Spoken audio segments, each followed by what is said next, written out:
Hi, Randy here with the Valentine Goose Channel, also known as Star Thinker.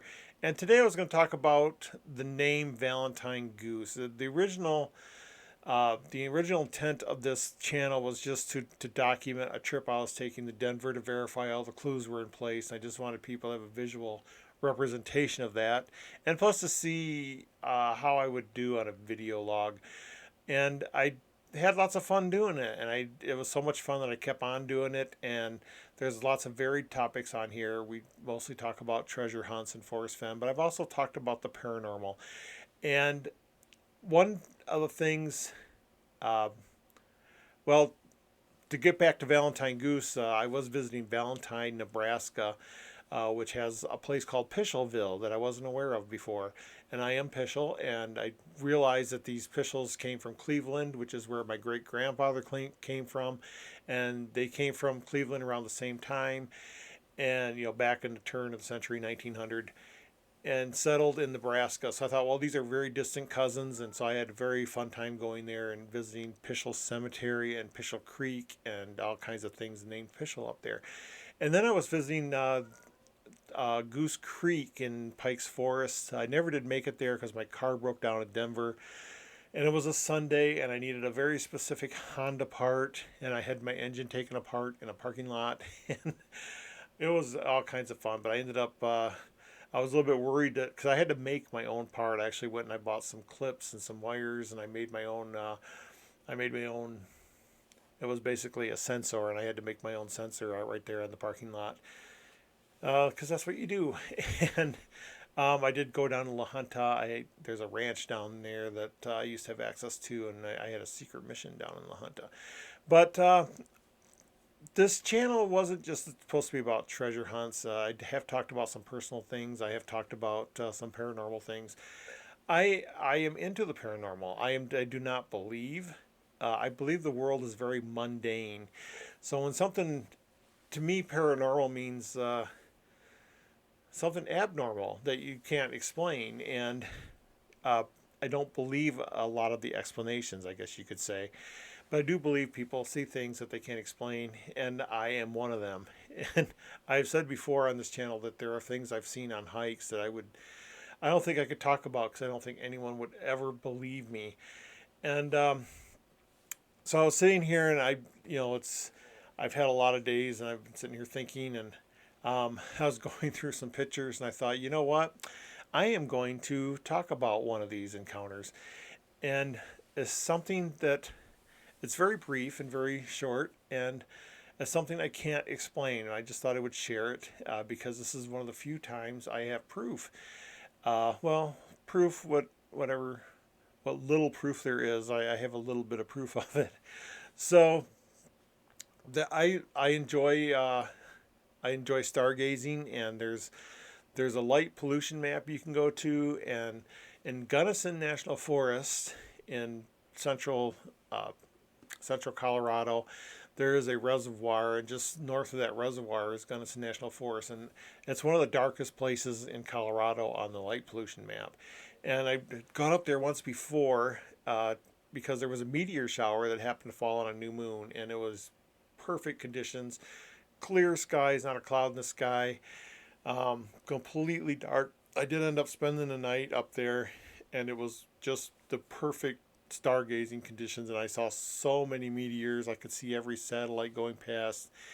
Unfortunately, I didn't see any UFOs or aliens, but it was a fun trip.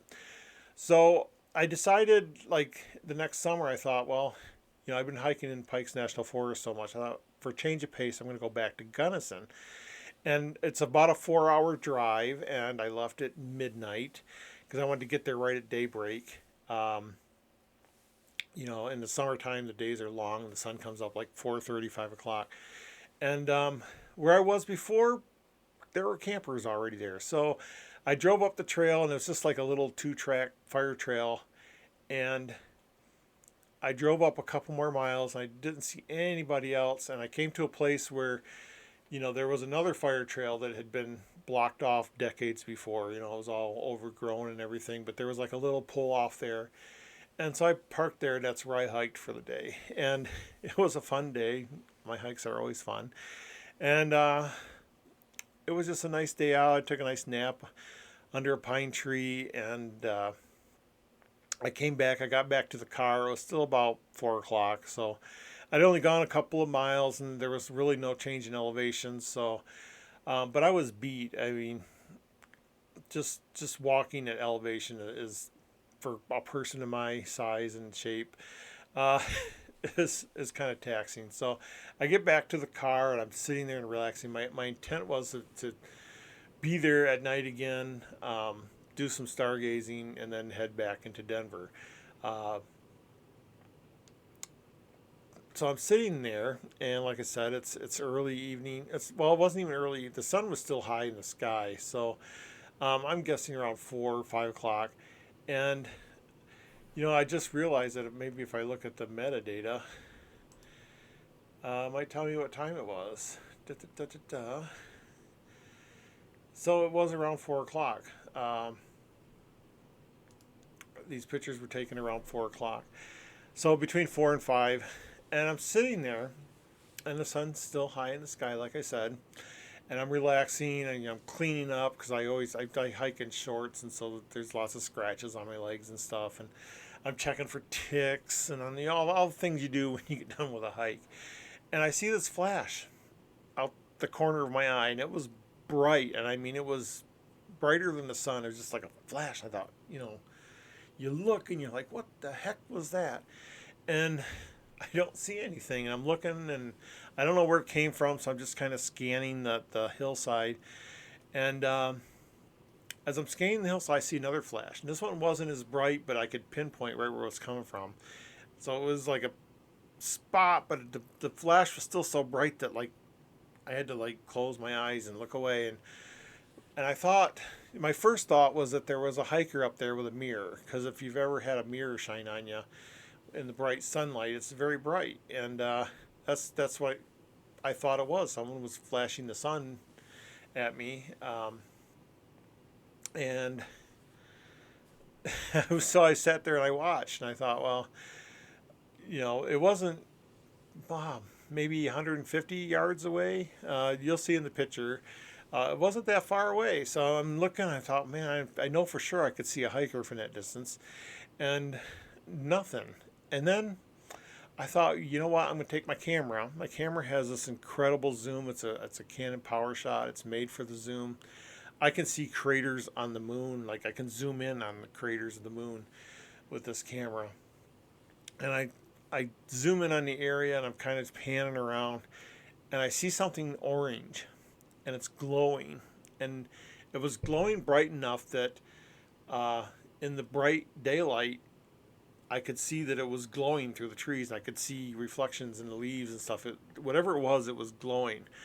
So, I mean, the skin on the back of my neck crawled, because the first thing I thought of was someone had started a fire, and the flashes I saw might have been fireworks or something. I mean, it was like arc welding bright. But I thought somebody did something and started a fire. So, immediately I'm like, oh God, I don't have a cell signal. I can drive up the road. I'm trying to think of what I should do. I've never seen a fire in the woods like that before. But it was bright. It seemed brighter than a fire, and it was pulsating.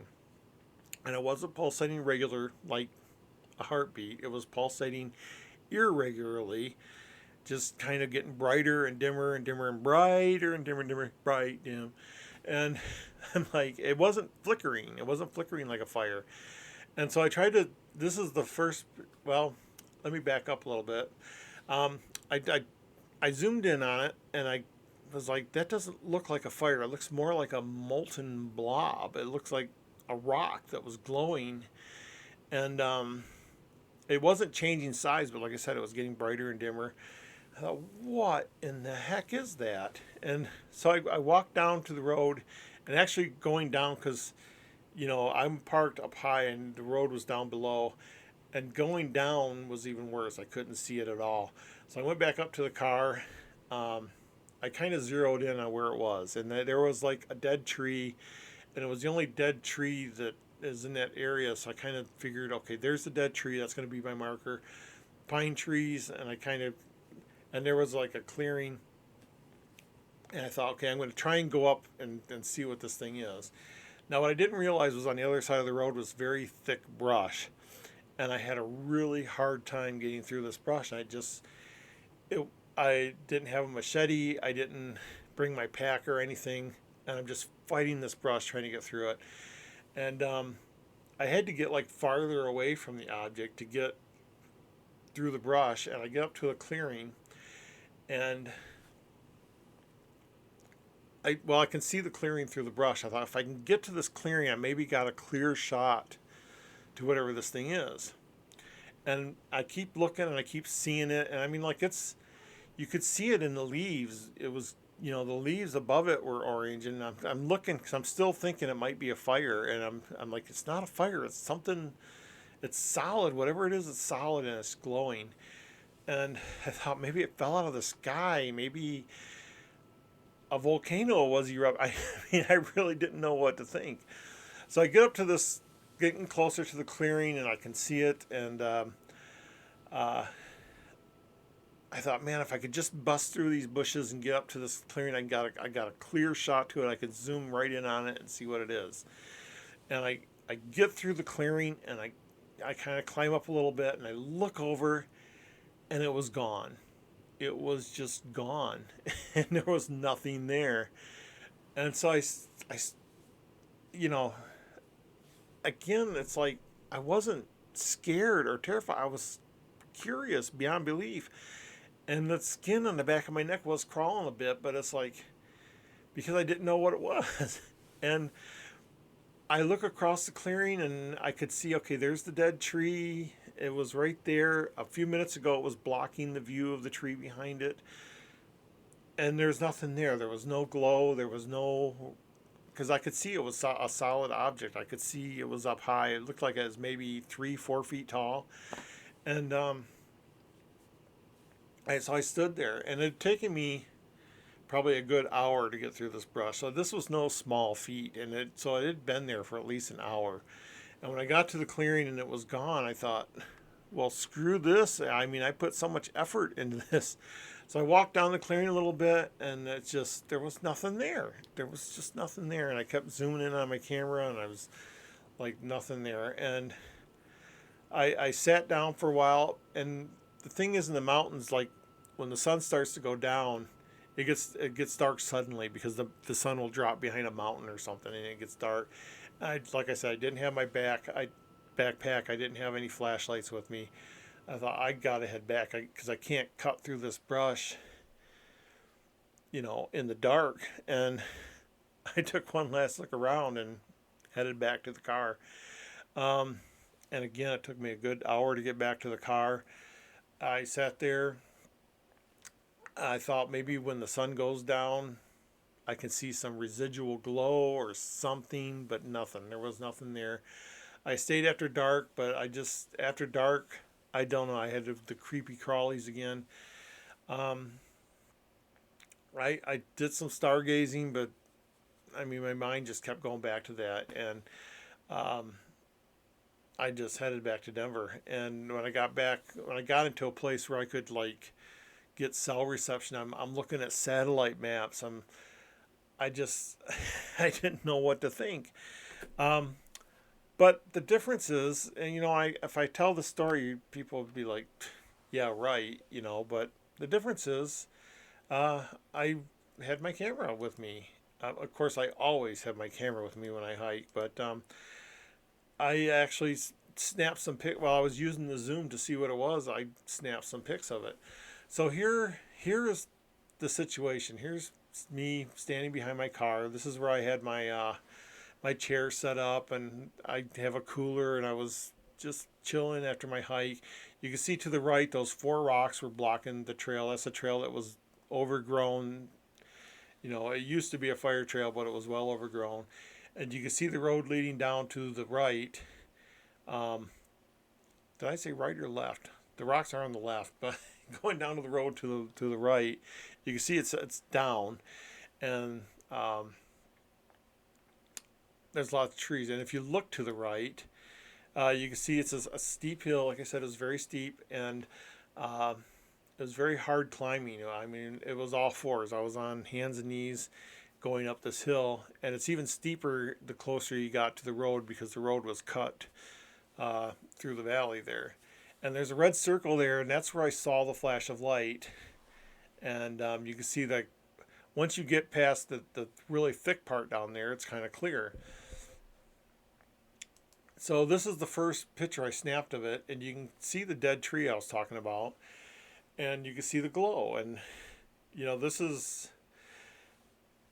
you can kind of see its fire color. That's why I first thought, hey, someone started a fire up there. But you can also see it's very green and lush. I didn't know, like, if a forest fire could take hold, when everything was just green and lush. It wasn't like it was dry after a drought or anything. But it was after this that, I tried to zoom and I tried to get better pictures of it, that I realized this was a solid object. This was something hard.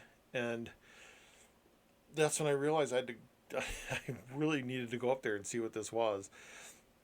And again, it was pulsating. It was getting brighter and dimmer and brighter and dimmer.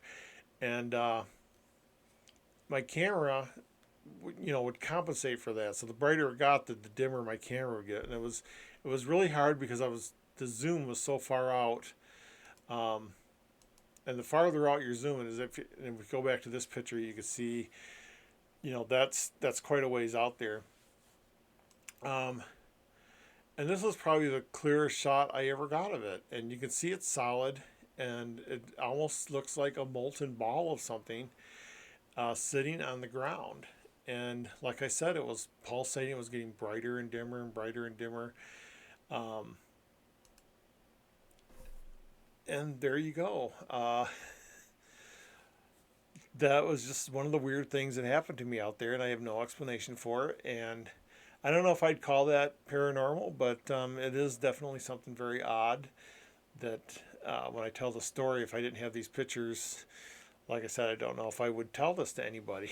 And there were and it's not like every hike I had strange things on it, but there was a couple of times things like this happen where I have just no explanation. And I know there was something solid there, and I know it was gone later. And it was there for maybe an hour and a half, 2 hours total. From the time I saw the flashes to the time I got to the clearing, and it was gone. So whatever it was, I don't know. It was bright enough that I had to blink. I had to close my eyes when the flashes happened in broad daylight. There's not a cloud in the sky, and it was bright. There was times it was so bright. I don't know. I knew it had to have its own light because it was lighting up the trees around it, and I just have no explanation for it. So that was just a little. This is just a little fun video I thought I'd put out there to show you, hey, things happen in the woods, and sometimes you have no explanation for it. And so I just chalked this up as a weird adventure, and like I said, it didn't scare me. It didn't. I mean, like I said, at first it made my skin crawl because I thought I'm gonna have to deal with a forest fire, and there's no cell service in this area. And I knew I'd have to drive up the road and get closer to Gunnison before I got a signal. And other than that, I just was so curious. I was overwhelmed with curiosity. And when it was gone, I did sit in that little clearing. It was really steep, so you could just sit on the side, and I just thought, and I watched, and I was trying to rationalize what I saw. I couldn't. Like I said, I thought it was a blob of lava. I thought it was something heated that fell from the sky. I thought it was, briefly I thought it was slime mold. I've seen slime molds before, and they're usually this big. They're not. I don't know. I think I guessed it was maybe 3-4 feet tall. This thing. I've never seen a slime mold. I've never seen a slime mold light up with its own light before. So, but that's the color. If you've ever seen a slime mold, slime molds are orange like that. I don't know. I don't know. And I think about this day a lot. Um, I there's still times I'll be sitting at work and I'll be like, God, and I'll look at the satellite view to see maybe if they've updated the satellite view. Um, I think about going back there. I think about what I could have done, and there's always things like, oh, I should have just, but I was worried about being up there at dark without my flashlight. Um, but I should have kept going and crossed the clearing to see if there was something on the ground there. And that kind of eats away at me. And I kind of want to go back up there. I know it's been 5, 6 years now, and who knows what traces left. But I kind of want to go back up there and make a day of just going to that spot because I mean it was really hard climbing up that steep hill. Uh, but I don't know. I guess we'll see what the future holds. And I do plan on going back in August. That's the farthest out I've ever planned anything because it's December now. Um, I've never planned anything more than a month or two ahead. But yeah, in August, because there's a place I want to go that doesn't open until July. And I don't want to go there right when it opens. So I'm going to go in August. And I thought maybe I'll just take because it's like 4 hours out for it. That this would have to be a whole day thing. That's 8 hours driving, and it would be a good. If I do it right, it might be a good 4 hour hike. So that's a full day up there, and August is the perfect time of year for that. So well, I guess we'll see what the future holds. Uh, but anyway, that's my video. If you have any guesses or explanations or comments, I'll enable comments on this one again. I'm not talking about treasure, so I don't think there's going to be any haters. But yeah, let's I don't know, let's troubleshoot this.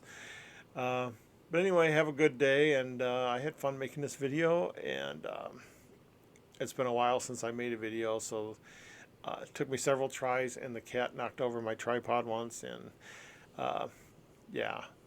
But anyway, have a good day, and we'll see you guys later.